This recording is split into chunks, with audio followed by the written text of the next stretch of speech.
Most people think they lose their focus because they are weak, distracted, or undisciplined. But the truth is far simpler and far more powerful. Your attention obeys the state of your spirit. When the inner world is in disorder, the mind scatters like leaves in wind. Think of the mornings when you wake already exhausted, not from work, but from thinking about work. Your feet touch the ground, and before the day has begun, you feel behind. That is not a lack of discipline. It is a soul out of alignment with its divine center. Pause for a moment. Consider something you may never have been told. Focus is not wrestled for. Focus is granted. It is the natural fruit of a mind placed in divine order.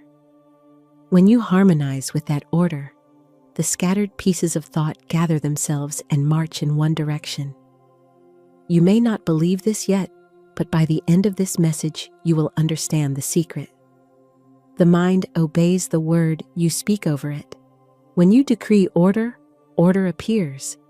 When you speak confusion, confusion manifests. The spoken word is the rudder steering your stream of consciousness.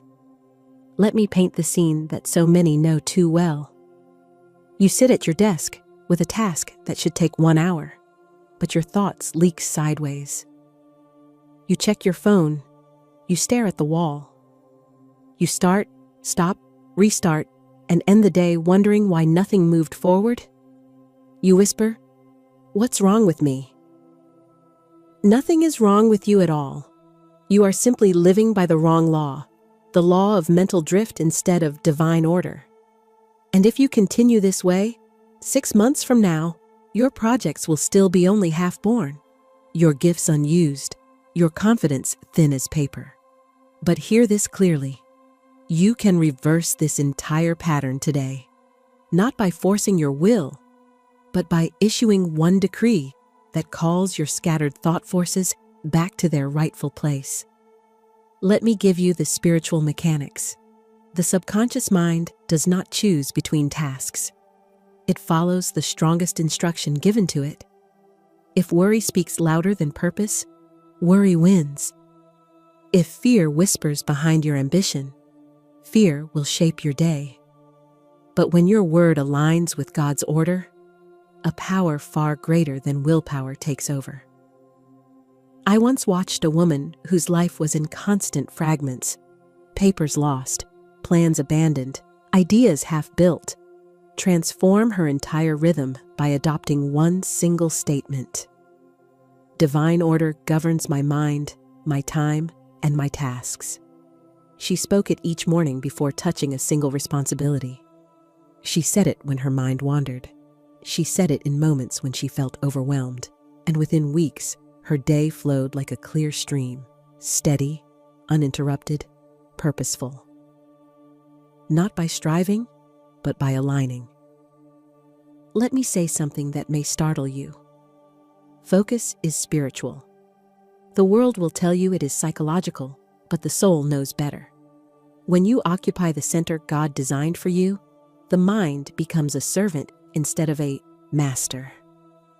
And when you drift from that center, the mind becomes a wild horse, pulling you in every direction at once, exhausting you with its battles. Now imagine the alternative. You rise tomorrow morning, and instead of opening your eyes into a storm of competing thoughts, you speak one decree. Today, I walk in divine order. My attention follows one clear line of purpose. You breathe. You feel your inner world settle. You begin your tasks with calm certainty. Hours pass, but instead of draining you, they carry you. By evening, you look back and see a full day. 12 hours of clarity, steadiness, and progress. You did not force focus. You invited it. Now let me give you the warning in love. If you refuse to take hold of this truth, the coming year will look exactly like the last. Brilliant ideas never acted upon, intentions never completed, half-finished goals littering your days like fallen leaves.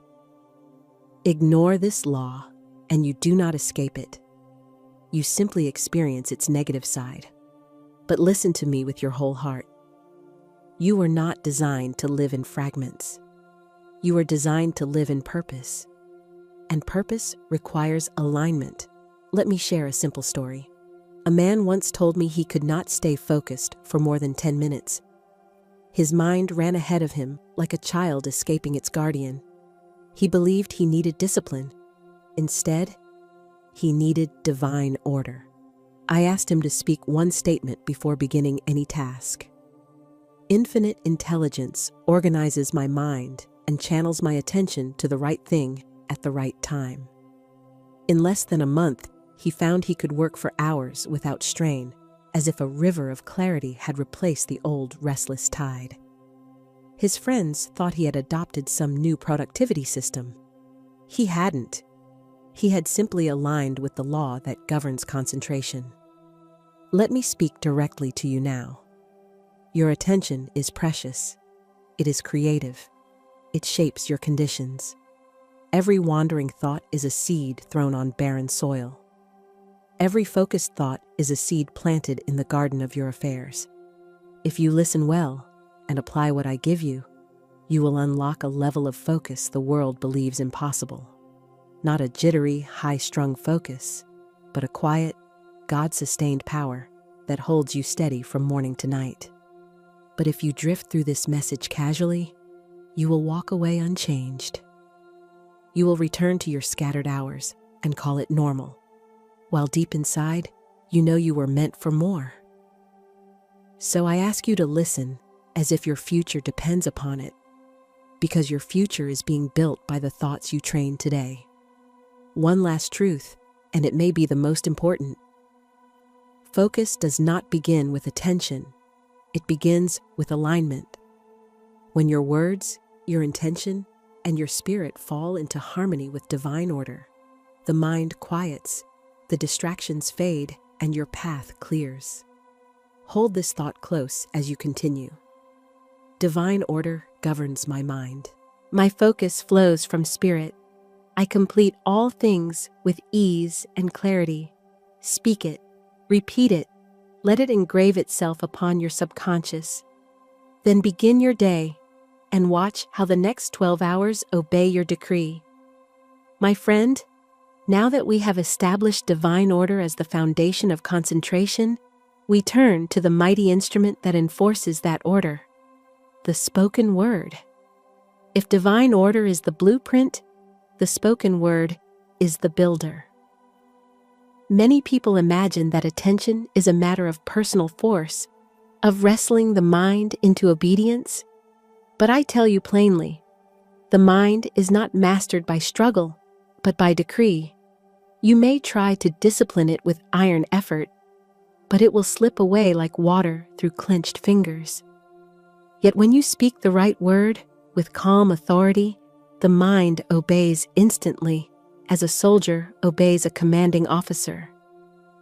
For your spoken word is law, first to your subconscious, then to your affairs. I have said often, your word is your wand, and I mean it literally. The spoken word carries a vibration that rearranges the unseen. It sends forth a pattern which the subconscious mind receives as an instruction. The subconscious does not reason. It does not argue. It does not question your worthiness or ability. It simply says, "This is the order," and begins constructing your reality accordingly. When one repeatedly declares, "I cannot focus," "My mind wanders," "I am always overwhelmed," the subconscious records these statements like grooves on a phonographic plate. And once engraved, the mind slips into them automatically, without effort. Thus, scattered thoughts are not a failing.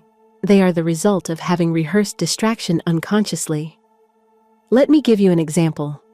A woman once came to me distressed because she could not complete her work. She was intelligent, creative, full of bright ideas, but everything remained half-finished. She told me, "Miss Shinn, I start with enthusiasm, but something always interrupts me." I listened quietly as she spoke, and soon the cause revealed itself. not in her actions, but in her words. Several times she remarked, "I lose track of things," and "I get overwhelmed so easily." I said to her, "My dear, you have given commands to your subconscious, and it has obeyed faithfully." I gave her a new decree. My attention follows the path of my purpose. I told her to speak it whenever she felt the old drift, and to speak it aloud at least 3 times each morning. Within weeks, she returned with a stack of completed manuscripts. Her publisher said, "You have become astonishingly reliable." But it was not she who changed, it was her word. Words do not merely describe conditions, they produce conditions. The scriptures warn, "By thy words thou shalt be justified, and by thy words thou shalt be condemned." This is not a moral judgment, it is a metaphysical law. Every word is a seed cast into the soil of the subconscious. Some seeds bear thorns, others bear fruit. Many people scatter seeds without care, saying, "I'm so distracted. My mind is a mess. There's too much to do," and then wonder why their garden produces weeds. But the wise gardener chooses seeds deliberately. They speak clarity, order, and purpose, and their mental garden blossoms accordingly. Let me tell you the story of a man whose mind ran like a runaway horse. He said, "I sit down to my work, and in 5 minutes my mind leaps over fences, memories, errands, fears, plans, everything but the task in front of me." He had tried all sorts of mechanical methods, timers, lists, strict rules, but his mind slipped away regardless. I said, "You are trying to bridle the horse with rope, you must bridle it with the word." I gave him the affirmation, "My mind is a clear channel for divine ideas." I told him to speak it before beginning any task. At first, it felt empty to him. He said, "I do not believe the words." I replied, "It does not matter what you believe. Keep speaking the word, and belief will follow. The subconscious does not respond to feeling, it responds to repetition." He obeyed. Within a month, he discovered that he could work steadily for hours, as though a new atmosphere enveloped his mind. His friends believed he had taken some new course in efficiency, but he smiled and said, "I have only learned to speak to my mind." The spoken word has this remarkable quality. It transforms your presence. When you speak words of confusion, your voice becomes hurried, your gestures scattered, your eyes restless. Others sense this and respond with doubt or impatience. But when you speak words of clarity, "I cast this burden of confusion on the Christ within, and I go free," or "Divine order governs my mind," your voice grows calm, your posture firm, your manner assured. People begin to treat you differently, for they are responding to the consciousness behind your speech. A woman once said to me after months of practicing the word of clarity, "Miss Shinn, people now come to me for advice. They say I have such a steady way of speaking." I smiled and answered, "You have simply learned to speak from your center, and the world bows to centeredness." Indeed, the one who controls their word controls their world. Now let me speak to you of the boomerang law. Every word you speak returns to you multiplied. Words of fear come back as experiences of fear. Words of order come back as experiences of order. Florence Scovel Shinn called this the boomerang because whatever you send out in word or thought returns to you full circle. If you constantly say, "I am behind," life arranges itself so that you always feel behind. But if you declare, "Everything I do is done in perfect timing," life matches your decree. There was once a busy shopkeeper who believed he had no time. He said daily, "I am rushed from morning till night." And indeed, rush followed him like a shadow. I instructed him to speak a new decree. "I have plenty of time. Divine order arranges my day." He laughed at the idea, but tried it. Within days, he found customers arriving at exactly the right intervals, errands aligning perfectly, and tasks that previously took an hour now finishing themselves in half the time. He said, "It seems miraculous."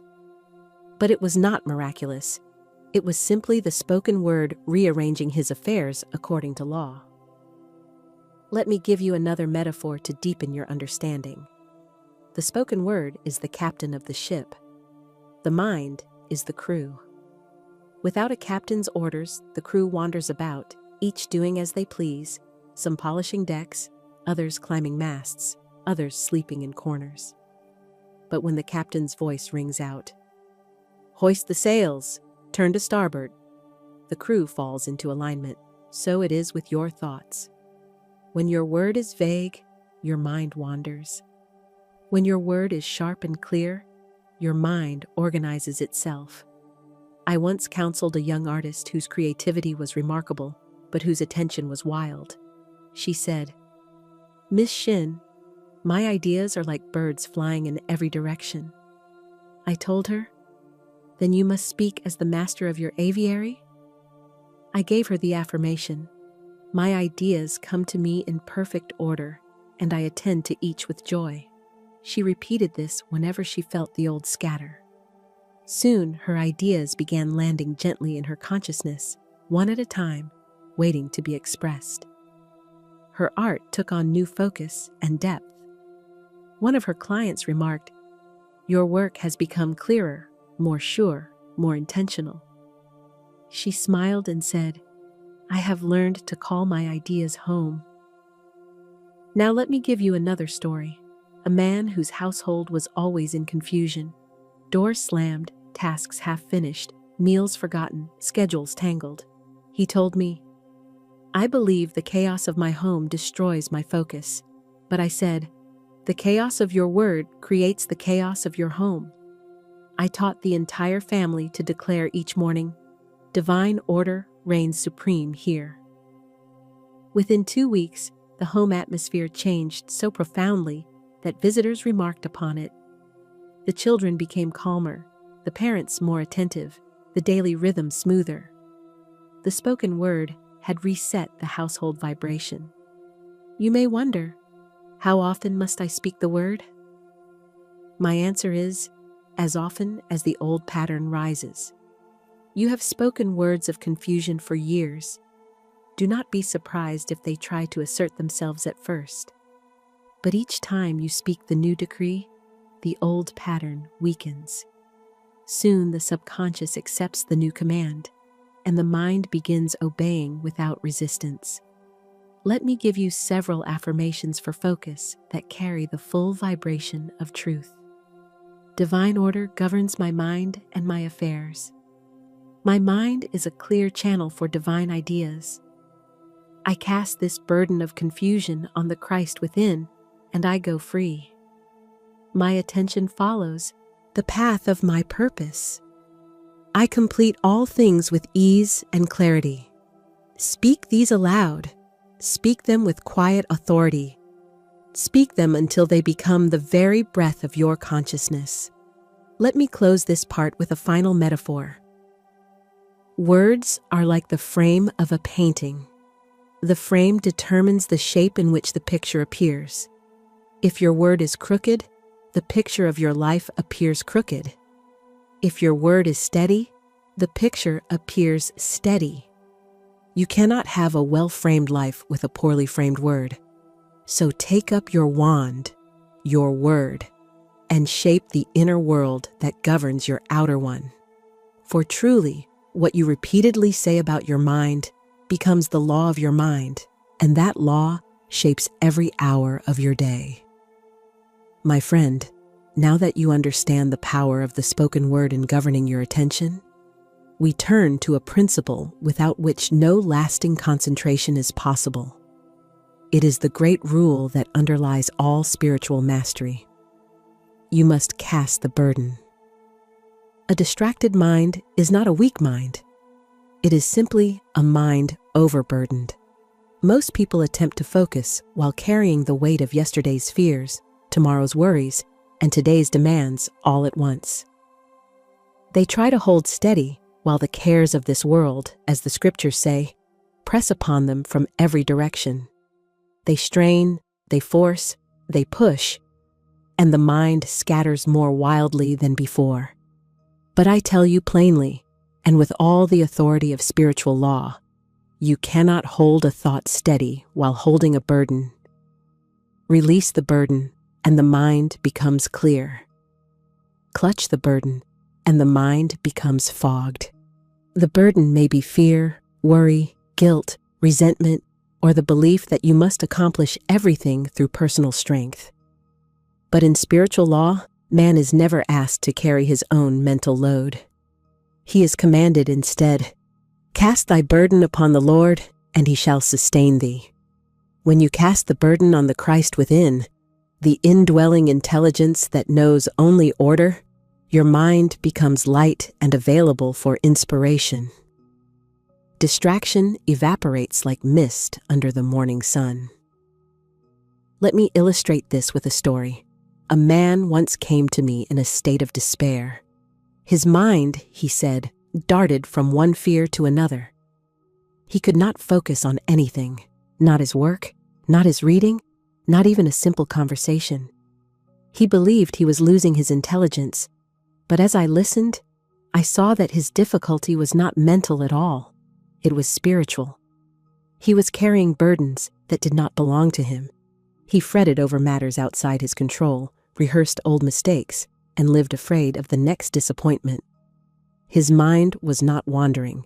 It was drowning beneath weight. I said to him, "You must learn to cast the burden." I gave him an affirmation, one of the greatest keys ever given to mankind. I cast this burden on the Christ within, and I go free. I told him to speak it the moment his mind began to tremble, as one would grip a rope thrown from a rescue boat. For the Christ within is that rope, the power that lifts the soul from the waters of fear. He obeyed faithfully. At first, he spoke the words through clenched teeth, half in disbelief. But each time he spoke them, the waters calmed a little.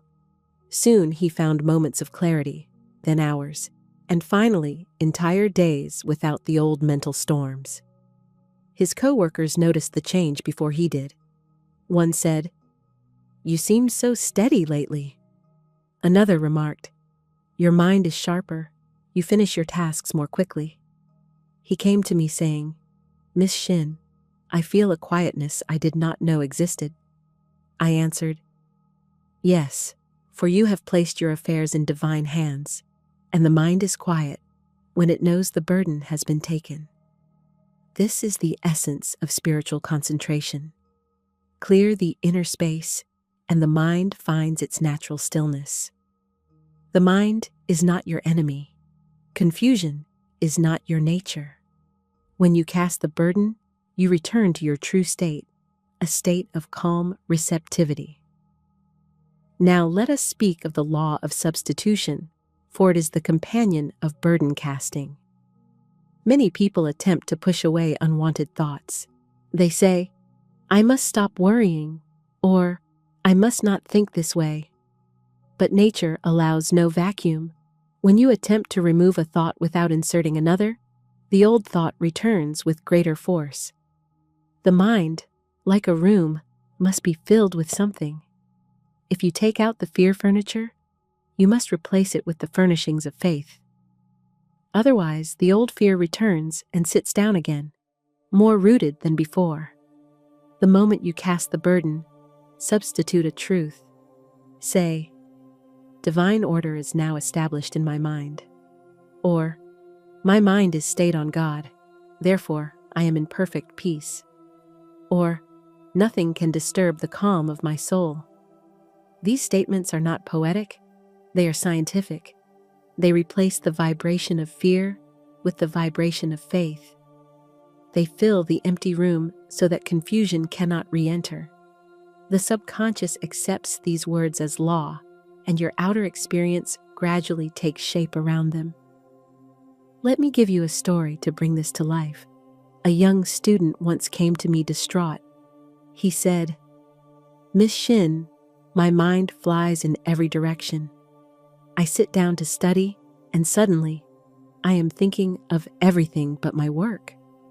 I asked him what thoughts filled his mind before he began studying. He said, "I worry I will fail. I worry I cannot remember. I worry the task is too much." I said, "Then you have already created the outcome. You have sent your attention out to fetch failure." I gave him the decree. I do one thing at a time, under grace and in perfect ways. I told him to say it before opening a book or beginning any task. He began to do so. Each time his mind leapt toward fear, he substituted the phrase. Within a short period, his teachers noted a remarkable improvement. One said, "Your recitations have become excellent." Another praised his new steadiness. He told me, "It feels as though someone is helping me carry my mind." I replied, "Indeed, someone is, the Christ within, whom you have invited by casting the burden." Let us use a metaphor. The mind is a lake. When burdens are thrown into it, worry, resentment, fear, the waters ripple and churn. They cannot reflect the sky. But when the burden is removed, the water becomes still, and in its stillness, the divine ideas above it become perfectly reflected. Inspiration does not come to a troubled mind. Concentration does not come to a fearful mind. They come to the mind stilled by faith. You may ask, how do I know when I have truly cast the burden? You know because peace follows. If peace has not come, the burden has not been surrendered. Casting the burden is not repeating words half-heartedly. It is releasing the matter as completely as a child releasing a stone into a river. The child does not reach into the water to see if the stone is still there. He lets it go. So must you let go of worry.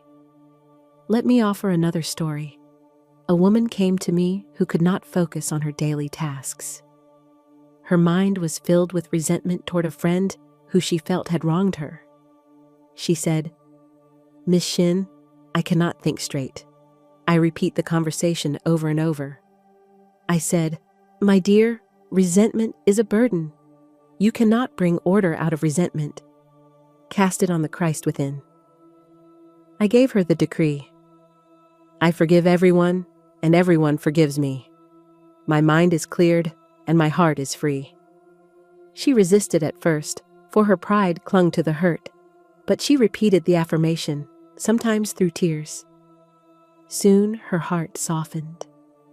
One day she awoke with a sense of release so sweet she cried from relief, and that very day she said, her mind moved with clarity she had not felt in years. Her husband remarked, "Your whole manner is different. You are more peaceful." And she was indeed different, for resentment clouds the mind, but forgiveness clears it. Let me deepen your understanding with several more metaphors. Fear is fog, substitute the sun, and the fog dissolves.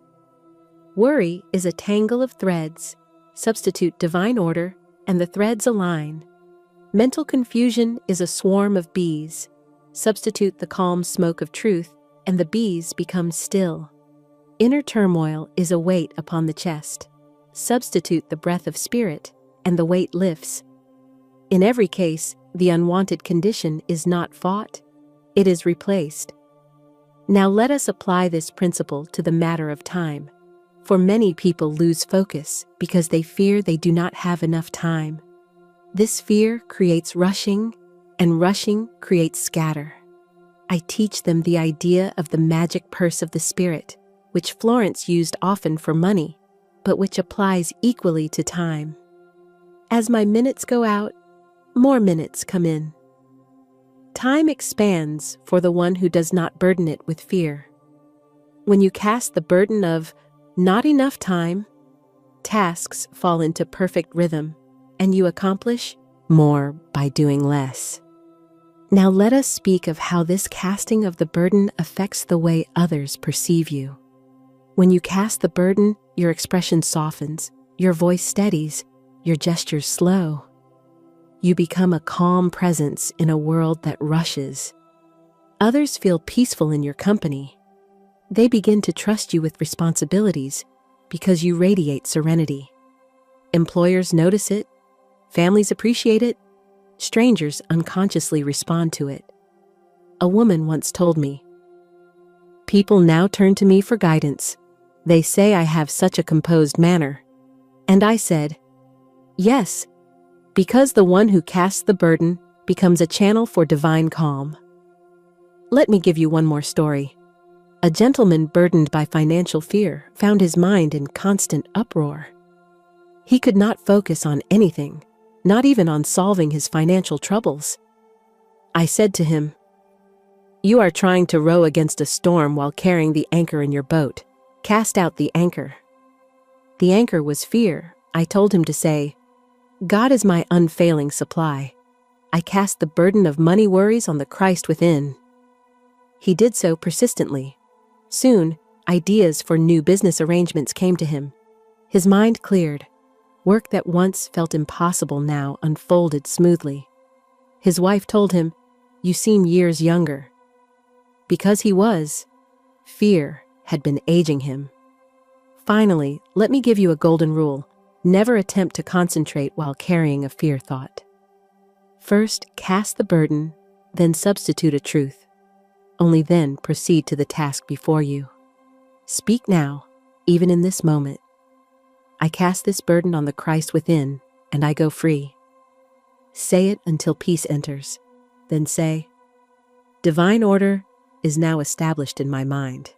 And when peace and order join hands within you, your attention will follow in perfect obedience. My friend, now that we have spoken of divine order and the spoken word, and of casting the burden through the great law of substitution, we come to a principle so delicate yet so powerful that it governs the very rhythm of your day, the magic path of intuition. Many people imagine that focus is achieved by pressing the mind harder, tightening the will, or whipping oneself into concentration. But true focus never arises from tension. It arises from guidance. When you are led by intuition, your attention flows like a gentle stream through a garden, touching each task in its proper time, watering what needs watering, tending what needs tending, never moving in confusion. Intuition is the inner voice of divine intelligence, whispering behind the curtain of appearances. It speaks in quiet impulses, gentle nudges, sudden knowing, a feeling of now is the moment, or not this way, another way. It never shouts, it never argues, it never uses force. When you are in harmony with divine order, intuition becomes your personal guide, leading your attention exactly where it needs to be. And when intuition leads, the mind does not scatter. It obeys with joy. Let me begin with a story that illustrates this beautifully. A woman once came to me perplexed and exasperated. She said, "Miss Shinn, I lose hours each day trying to decide where to begin. I have so many tasks that I stand frozen in the middle of them all." She believed she lacked willpower, but as she spoke, I saw that her difficulty lay not in weakness, but in disconnection from her inner compass. I said to her, "You must allow infinite intelligence to arrange your day. Begin each morning with the decree. Infinite intelligence directs my steps and orders my day. Say it until you feel its rhythm." She obeyed. On the first morning she tried this, she felt a quiet suggestion to begin with a small task she had been avoiding. She did so, and it opened the way for another task, then another. By midday, she realized she had accomplished more than she usually achieved in 2 full days. She told me later, "It felt as though something inside me was handing me each task in perfect order." I said, "Indeed it was. That something is the Christ within, the inner blueprint of your divine design. Intuition is the antidote to mental drifting. When you follow the magic path, there is no need to force the mind into place. The mind naturally attends to the task intuition places before it. Confusion arises only when one tries to operate from personal will alone, elbowing the day into submission. But when divine intelligence leads, the entire day falls into harmony. Let me offer you a metaphor. Imagine your tasks as pearls scattered across a table. You try to pick them up one by one, but they roll away, slipping between your fingers. You chase them, gather them, drop them, chase again. That is the life lived by personal will. But intuition gathers the pearls, strings them on a golden thread, and places them in your hand one at a time. You no longer chase, you receive. You no longer force, you follow. This is the magic path. Now let me share another story, this time of a gentleman who sought to build a business but was forever distracted by trivialities. He would begin a project, then feel compelled to reorganize his desk, then remember an errand, then stop to worry over imagined problems, then feel hungry, then decide to review past failures. The day would end, and he had done nothing of value. He said to me, "Miss Shinn, I am constantly busy, but never productive." I replied, "You are following the path of confusion because you have not asked for guidance." I gave him the decree, "Show me the perfect order of my day." I told him to speak it each morning and follow the first peaceful impulse that arose. Within a week, he discovered that his entire schedule shifted. Tasks that once felt heavy now felt light. He was led to one action that opened a financial opportunity he had been seeking for years. He said to me, "It seems I have been walking in circles, but now the path is straight." I answered, "Yes, for intuition has taken your hand." Intuition is the divine shepherd, leading the sheep of your thoughts toward the green pastures of accomplishment. When you listen inwardly, you feel drawn to do the right thing at the right moment. And what is done at the right moment is done easily. When you force a task at the wrong moment, the mind rebels, distractions arise, and the work becomes heavy. Let me give you a biblical symbol. In the wilderness, the Israelites received manna each morning, just enough for the day. They could not gather tomorrow's portion today. They had to trust that tomorrow's manna would come in its proper time. So it is with intuition. It gives you the manna of guidance for each moment, never too early, never too late. When you attempt to jump ahead or hoard future tasks, the mind becomes anxious.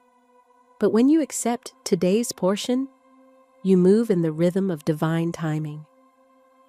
One woman I taught used to overwhelm herself with long lists.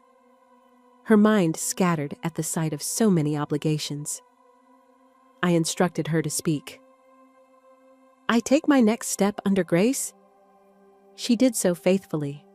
Soon she found that tasks arranged themselves into a perfect sequence. Her husband joked, "It seems the angels are organizing your day." But he spoke more truly than he knew. Another aspect of intuition is that it produces a quality of effortless focus. You do not have to grip your attention with tension. It flows naturally to the place where it is needed. The mind loves clarity. Once it is shown the next step, it embraces it with joy. Many people believe their minds are rebellious, but the mind rebels only when it is asked to do the wrong task at the wrong moment, or asked to do many tasks at once. Intuition offers the one task, the appointed task, the task that harmonizes with the hour. A young artist once told me, "Miss Shinn, I can concentrate only when I feel inspired." I replied, "My dear, inspiration is always present, but you must ask to see the open door." I instructed her to declare, "Infinite intelligence reveals the right work of the right moment."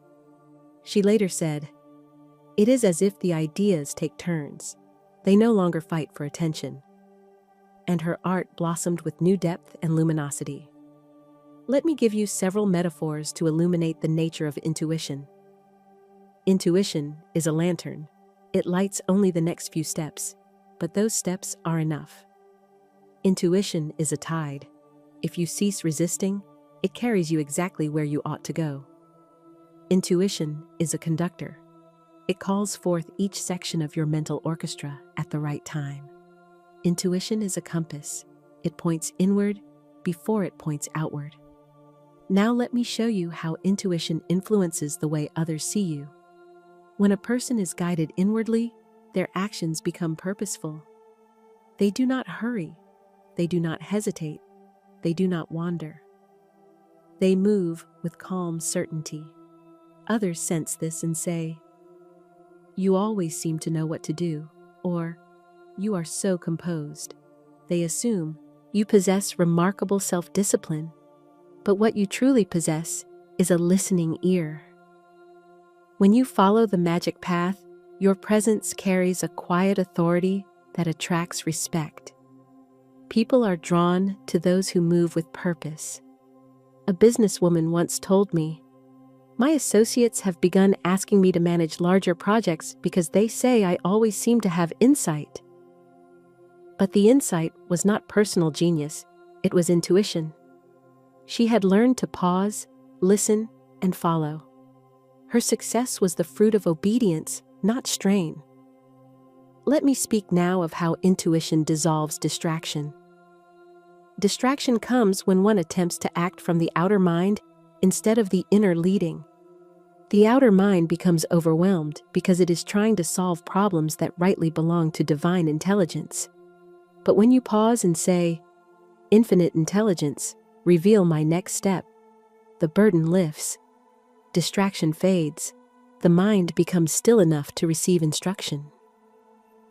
Even small matters respond to intuition. A woman once told me she could not keep her home in order. Moving from task to task left her exhausted. I told her, "Bless your home and ask to be shown what to do next." She began each morning with the decree, "Divine order governs this home." Soon she found herself completing tasks in a smooth, unbroken rhythm. She told me, "I no longer feel as though I chase the day. The day seems to open before me." That is the power of divine order expressed through intuition. Now let us speak of repetition, for intuition grows stronger with daily use of the word. The more often you declare guidance, the more swiftly guidance comes. The inner ear becomes attuned.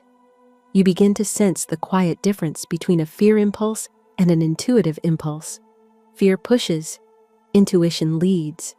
Fear agitates, intuition calms. Fear hurries, intuition times. Once you know the sound of the inner voice, distraction becomes a stranger. Let me end this part with a truth few people know. Intuitive focus is the highest form of concentration. It does not wear you out, it renews you. It does not tighten your brow, it relaxes it. It does not scatter your thoughts, it harmonizes them. Speak this now with conviction. Infinite intelligence directs my steps and orders my day. I follow the magic path of intuition, and all things are done with ease. Say it until you feel the atmosphere change around you, until the next step appears clearly in your mind. Then follow it without fear. That is the way into the land of clear thinking, where each hour is illumined and each task is accomplished under grace and in perfect ways. My friend, once you have learned to follow the magic path of intuition, you step automatically into the realm of perfect self-expression, that wonderful condition in which your gifts, your work, and your daily tasks begin to align with your divine design. And when one's life aligns with divine design, focus becomes effortless. You do not struggle to concentrate on the work that is yours by divine right. Your whole being inclines toward it, as a sunflower turns naturally to the light. Most people believe they lack focus because their minds are restless. But often the true reason for their restlessness is that they are attempting work that does not belong to them. Work not in harmony with their talents, their nature, or their inner calling. When one labors at something not aligned with divine design, the mind rebels. It becomes scattered, indifferent, fatigued. But when one finds their rightful work, the mind becomes a willing servant, delighted to attend to the task placed before it. Thus, the key to unlimited focus lies not only in mastering the mind, but in discovering the right place for your gifts. Let me begin with a story. A young clerk once came to me lamenting that he could not concentrate. He said, "Miss Shinn, I spend my day shuffling papers, and my mind floats everywhere but my work." I asked him, "Do you love your work?" He answered, "No, my heart is elsewhere." I said, "Then you are attempting to water another man's garden. You must find the soil in which your own seed is planted." I gave him the decree, "I have a wonderful work in a wonderful way. I give wonderful service for wonderful pay." I instructed him to speak this until he felt a quiet inner direction. Within weeks, he was led to an opportunity better suited to his gifts. The moment he stepped into that new work, his concentration sharpened like a lens brought into focus. His employer said to him, "You have such keen attention. You catch every detail." But I knew what had happened. He had found his right place, and the mind always obeys joyfully in the right place. Perfect self-expression is the divine idea operating through an individual. It is the path that brings joy, usefulness, and prosperity. It is the work in which one forgets the clock because the soul is absorbed in purpose. Many people labor in tasks that shrink their spirits, and then wonder why their attention scatters like chaff in the wind. But when one finds their divinely designed occupation, attention becomes a river flowing steadily within its banks. Let me offer another story, this time of a woman with many talents but no clear direction. She painted, she wrote, she arranged flowers, she crafted beautiful garments, yet all remained in fragments. She told me, "Miss Shinn, I cannot focus on anything long enough to finish it. My interests scatter like birds." I said, "That is because you have not yet asked for the revelation of your perfect self-expression." I gave her the decree. Infinite intelligence reveals the perfect pattern of my life, and I follow it. Within a short time, she felt guided toward a particular art form. She followed the nudge and discovered a talent that had been sleeping within her. Suddenly, her attention, which once fled from task to task, became steady, devoted, joyful. She later told me, "I worked for hours without effort. My mind rested even as it labored." That is the hallmark of perfect self-expression. Work strengthens rather than exhausts. You may see now that the ability to focus is inseparable from your divine design. The soul knows its rightful work, and when it engages in that work, the mind supports it naturally. But when the soul is misplaced, like a violin forced to play the part of a drum, the mind becomes confused and restless. You must therefore speak the word that reveals your right work. Let me give you several affirmations that open this door. My perfect self-expression now appears under grace in perfect ways. I am in my right place, doing my right work, attracting my right supply.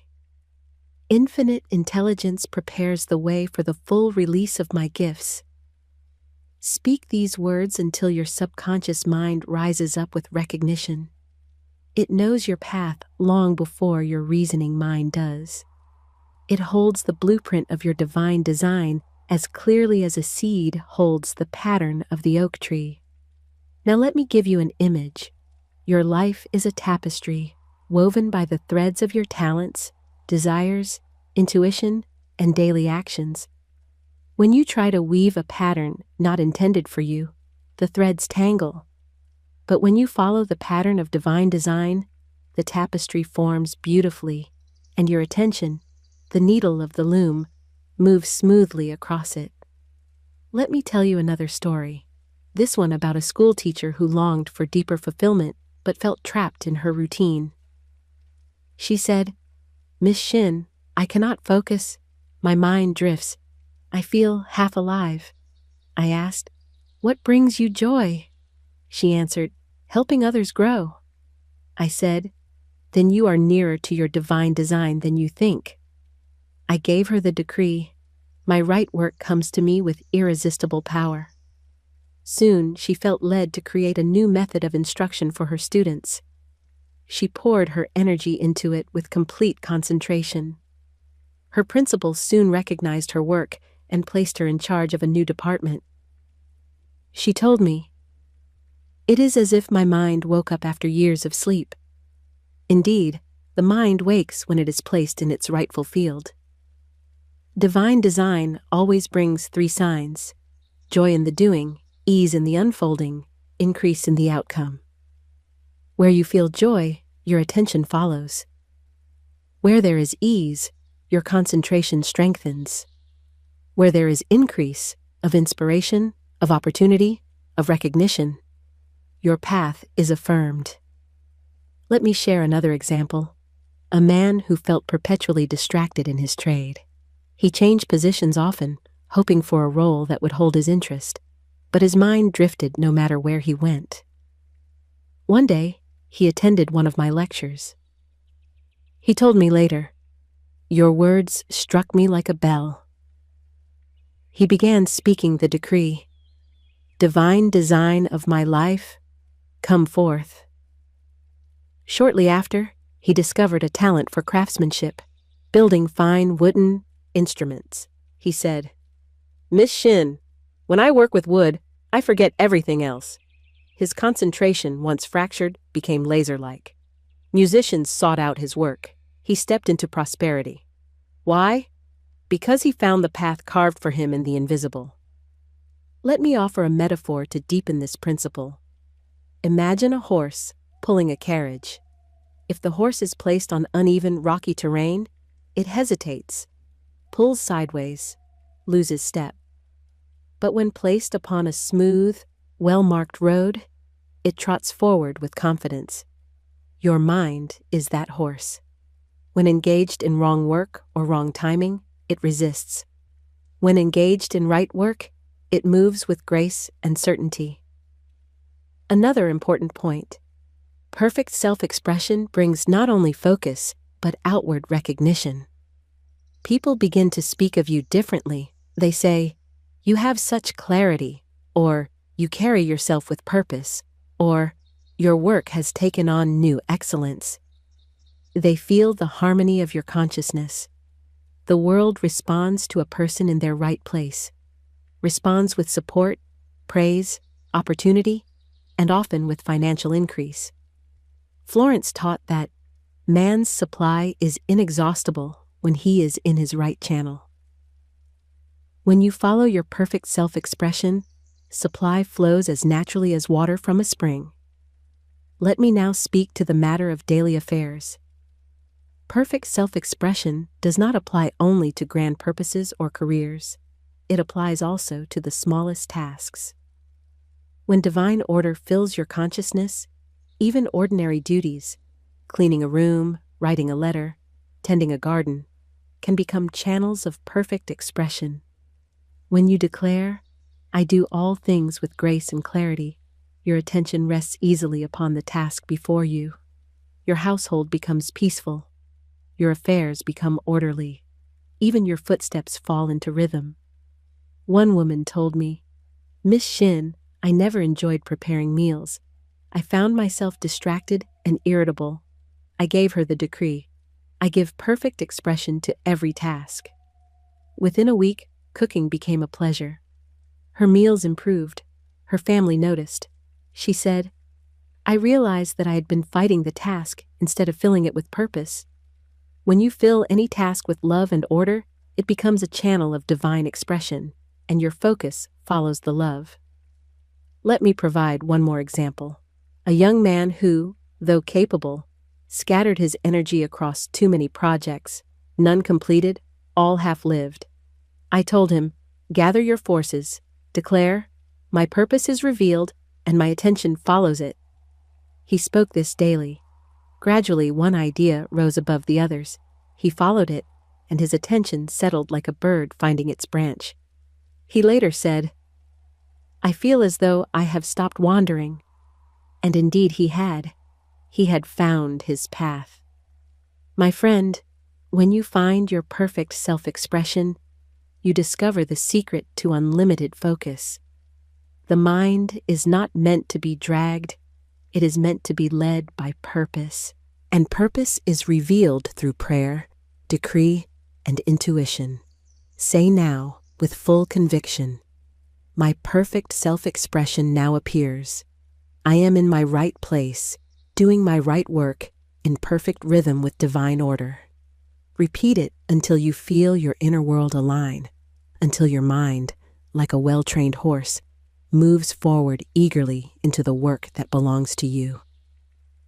My friend, when a seeker has learned to speak the right word, to cast the burden, to follow the whisper of intuition, and to move in the rhythm of perfect self-expression, a remarkable transformation occurs. The mind, once a battlefield of conflicting thoughts, becomes a promised land, a place of clarity, peace, and luminous purpose. This promised land is not a distant shore. It is a mental atmosphere. It is a state of consciousness in which every thought you think serves your good. The scattered forces of the mind have been gathered into a single shining direction, as the tribes of Israel were gathered under a single banner when they crossed into Canaan. You must understand that the promised land is not reached through effort, but through alignment. It is not entered through striving, but through obedience to spiritual law. Many people attempt to force clarity only to exhaust themselves. But spiritual clarity is not forced. It dawns like sunlight over a quiet field. It rises slowly but steadily as the old clouds of fear, resentment, distraction, and confusion dissolve under the warmth of truth. When the clouds part, the mind becomes radiant, sharp, calm, and singular in purpose. You begin to think as one who lives in harmony with divine mind. Let me begin this part with a story that perfectly illustrates this shift. A man once came to me who described his mind as a fog. He said, Miss Shinn, I see everything through a haze. I cannot make decisions. My thoughts feel heavy, like wet branches. He tried reading books on discipline, tried mechanical methods of organization, tried forcing himself to concentrate, but nothing changed. I told him, you are trying to cut through fog with a knife. Fog does not respond to force. It responds to light. You must speak the word of illumination. I gave him the decree. Divine light illumines my mind. All darkness disappears. He repeated it whenever foggy thoughts arose. Within a short time, he told me, my mind feels like a clear morning after rain. His colleagues noticed the change as well. One said, your insight has become remarkable. You see solutions quickly now. He replied, I have learned to let divine light do the thinking. This is the promised land of mental clarity, a state in which the mind becomes translucent, like a clean window through which divine ideas pass without obstruction. You no longer wrestle with thoughts. They fall into place. You no longer hunt for answers. They present themselves. You no longer fear confusion. Confusion cannot enter the consciousness ruled by light. Let me give you a biblical symbol for this. In the book of Joshua, we we read of the day when Joshua commanded the sun to stand still so that the battle might be completed. Metaphysically, this means that man can command his conditions to hold still while he gains clarity. When your mind enters the promised land, time itself seems to obey you. Hours expand to meet the task. Days unfold without rush. You accomplish more by moving slowly than you once did by rushing. Your very presence becomes a command to chaos. Be still. Now let me offer you another story. This one of a young woman who felt forever pressed for time. She said, "Miss Shinn, I try to focus, but something always interrupts me. My thoughts run ahead like wild goats on a hillside."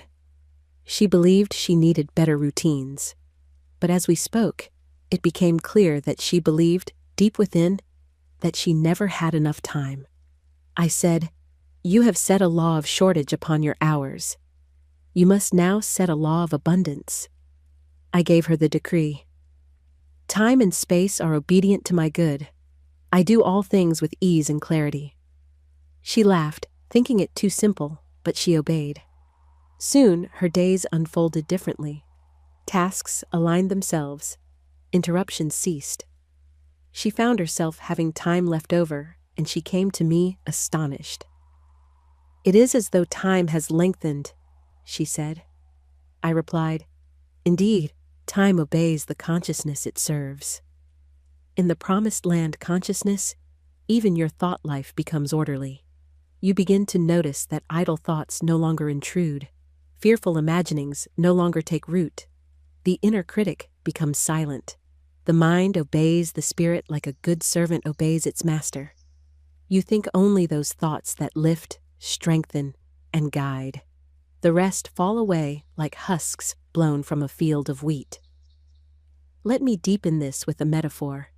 Your mind is a garden, and for many years it may have been overgrown. Stray vines, weeds of worry, thorny branches of self-doubt.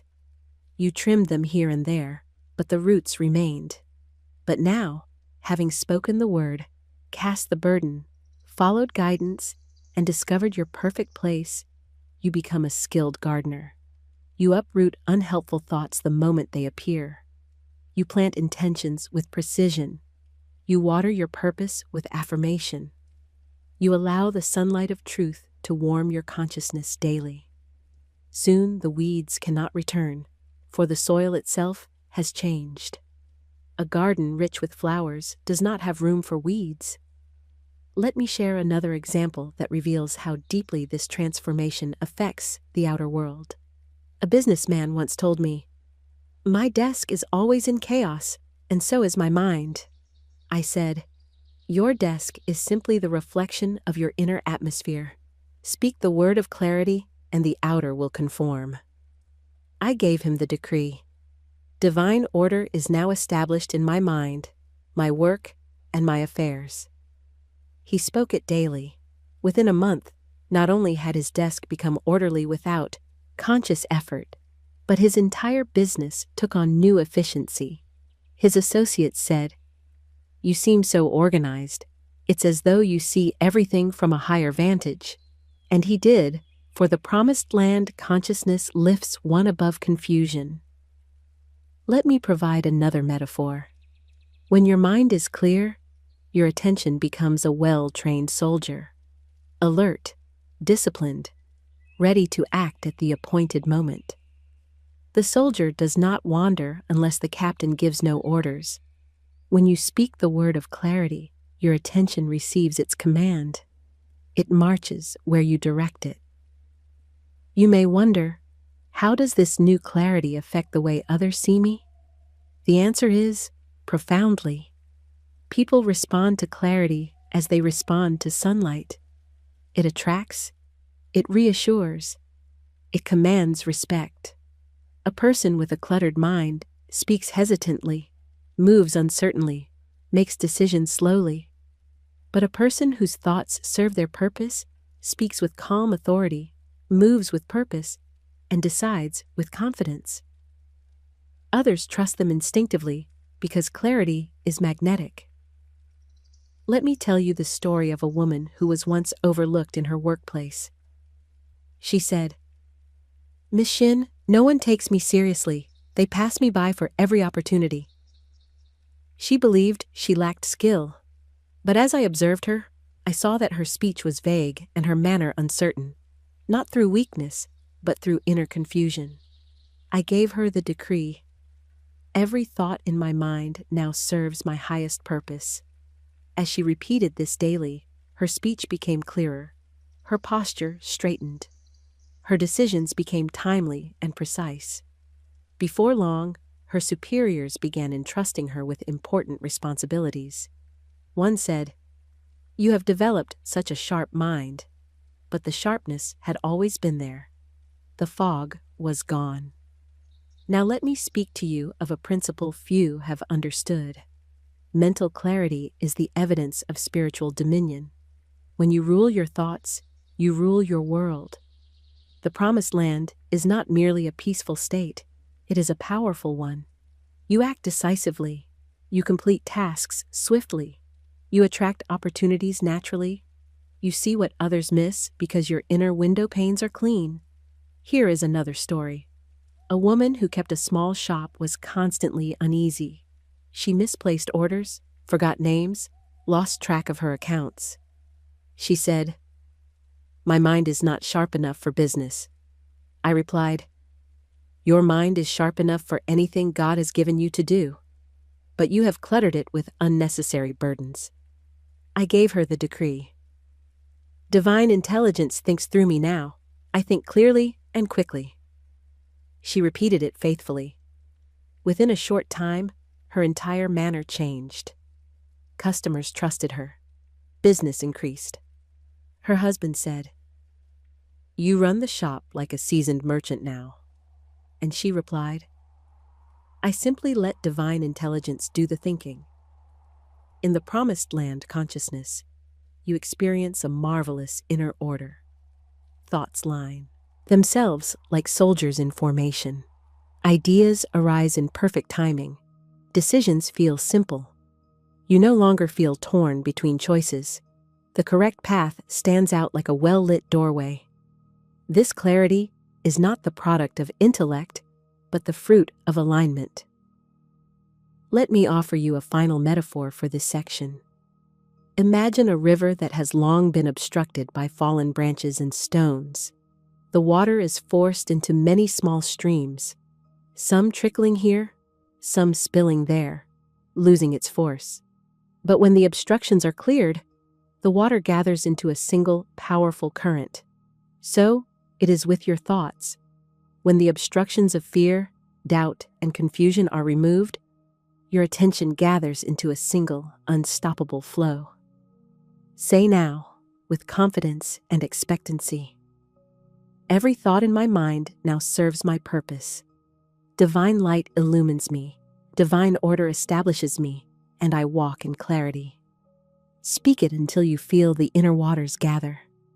Speak it until the promised land rises within you, wide, peaceful, and radiant with purpose. My friend, having walked with me through divine order, the spoken word, casting the burden, intuition, and perfect self-expression, you now stand at the threshold of the greatest transformation of all, the birth of a new identity. For no teaching is complete until it changes the very way you see yourself and the way others experience you. When you have mastered these laws, you do not merely practice focus. You become focus. You no longer try to live in divine order.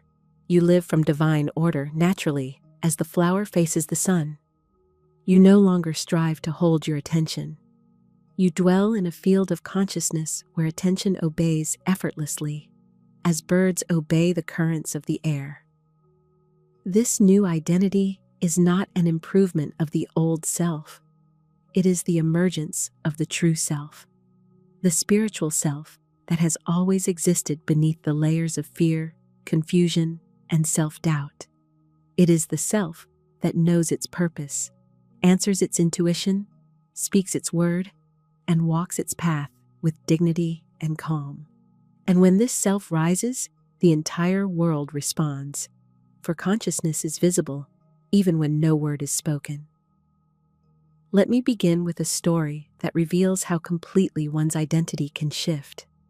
A woman once told me, "Miss Shinn, all my life I have been known as the distracted one, the one who misplaces everything, arrives late, forgets appointments, breaks concentration." Her friends teased her gently. Her family worried about her. Even she laughed at herself, saying, "My mind is a sieve." But a sieve cannot hold water, and she believed she could not hold a thought. I said to her, "My dear, stop calling yourself a sieve. You are the custodian of divine intelligence. You have spoken a false identity into place, and your world has faithfully reflected it." I gave her the decree. I walk in divine order. My mind is steady, calm, and obedient to spirit. She repeated it morning and night. At first it felt like a costume too large for her. But gradually she grew into it, as a child grows into clothing designed for the adult she will become. Within weeks, she began completing tasks with ease. Her friends commented, "You have become so dependable." Her family said, "Your manner has changed. You move with such purpose." And she came to me saying, "Miss Shinn, I feel as though I have stepped into a new life." I answered, "Indeed, you have stepped into your true self. This is the transformation that awaits every seeker who follows spiritual law. You become a person marked by poise, not the stiff, artificial poise of forced calm, but the natural poise that comes from knowing, deeply and quietly, God is in charge of my affairs. Nothing can disturb the calm of my soul. This poise is visible. It is felt. Even strangers recognize it. Let me give you another story.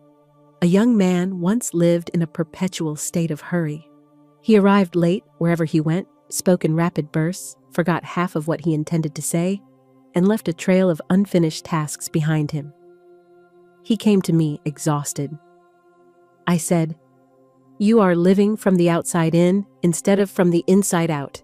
You are responding to appearances instead of commanding them." I gave him the decree. My mind is stayed on God. Therefore, I am in perfect peace. He began using it throughout the day. Soon his steps slowed, his voice settled, his decisions clarified. People began asking him for help because he appeared steady. One coworker said, "You've become the calmest man in the office." This is how identity shifts, not by trying to appear calm, but by allowing divine calm to rule within. In this new identity, your attention becomes a trusted companion. It no longer flees when you ask it to remain. It no longer plays tricks or slips away into idle imagining. It stays by your side because your consciousness has become a steady home for it. You have created the inner atmosphere where attention is welcomed, guided, and respected. Let me offer a metaphor. Your attention is like a lamp flame. In the old identity, the flame flickers wildly whenever a draft of worry or fear enters the room. But in the new identity, the room is sealed by faith, warmed by affirmation, filled with the still air of divine order. The flame stands upright, tall, bright, unwavering. A steady flame lights everything it touches. Now let me speak of purpose, for in this new identity, purpose becomes the axis around which your life turns. Purpose is no longer something you seek. It is something you are. You feel drawn naturally to the tasks that belong to you. You no longer waste time wondering what to do, because intuition reveals each step. Your day becomes a procession, one purposeful act leading naturally to the next. A gentleman once said to me, "Miss Shinn, I used to spend hours deciding what to begin. Now I simply know." He had been speaking the decree. Infinite intelligence organizes my mind and channels my attention. His knowing did not come from the outer intellect. It came from the inner guide, which was now clear enough to be heard. Let me give you another picture. When you live in the new identity, your day becomes like a woven tapestry. Each moment is a thread. In the old consciousness, the threads tangle. Some break, some loosen, some knot together. But in the new consciousness, each thread fits smoothly into the pattern. There are no loose ends, no wasted strands. You complete each task, speak each word, and make each decision from a place of deliberate grace. You feel as though invisible guidance walks beside you, handing you the next thread just when you need it. And indeed, it does. Now let us speak of how others perceive this new identity, for it is important that you understand the effect of consciousness on your environment. When you walk in poise, people assume you are trustworthy. When you speak with clarity, people assume you are competent. When you move with purpose, people assume you are capable of leadership. This is not vanity. It is spiritual visibility. The world responds to your inner state long before it responds to your words or actions. A woman once told me, "Miss Shinn, after practicing these teachings, my employer called me into his office. I feared I had done something wrong. Instead, he said, 'I've been watching you. You are focused, dependable, steady. I want to give you more responsibility.' Miss Shinn, I never told him I was studying truth. He simply saw it. I smiled and said, 'The world always sees the fruits of spiritual law.' Let me now speak to you of repetition, for the new identity must be maintained. Just as a garden must be watered, your consciousness must be nourished daily. You must speak the words of truth before the world speaks its own suggestions. Do not wait for confusion to appear before declaring clarity. Do not wait for distraction to appear before declaring focus. Begin your morning with your decrees, as the Israelites gathered manna before the sun grew hot. Here are several affirmations that anchor the new identity. Divine order governs my mind, my work, and my affairs. Infinite intelligence directs my thoughts. I accomplish all things with clarity. My attention is steady, my purpose clear, my path illumined. I complete all things with ease and in perfect timing. I walk in poise, guided by the Christ within. Speak them aloud. Speak them with dignity. Speak them until you feel the mantle of spiritual authority settle upon your shoulders. Let me share one final story. A quiet, gentle woman had always felt overshadowed by others, pushed aside, overlooked, underestimated. She said, "Miss Shinn, I do not command attention. I fade into the background." I told her, "My dear, you are not meant to fade. You are meant to shine." I gave her the decree. I radiate confidence, clarity, and purpose. The world recognizes my true worth. She repeated it faithfully. In a few weeks, she told me, astonished, "People now listen when I speak. They ask for my opinion. Even my posture has changed." Her husband told her, "You walk as though you expect good." And she did, for she had stepped into her new identity. My friend, let this truth take root within you. You were not created for confusion, distraction, or disorder. You were created to think clearly, act purposefully, and live in perfect rhythm with divine mind. Your attention is a holy instrument, and your consciousness is its sanctuary. When you claim your new identity, the world reshapes itself accordingly. Say with me now, I am poised, I am purposeful, I am clear. Divine order governs my mind, and I walk in perfect attention. Speak it until you feel the truth rise in your heart. For when you live from this identity, you no longer chase focus, you embody it. You no longer search for purpose, you express it. You no longer fight for clarity, you shine with it. And that, my friend, is the true trick that unlocks unlimited focus to become the consciousness from which clarity naturally flows.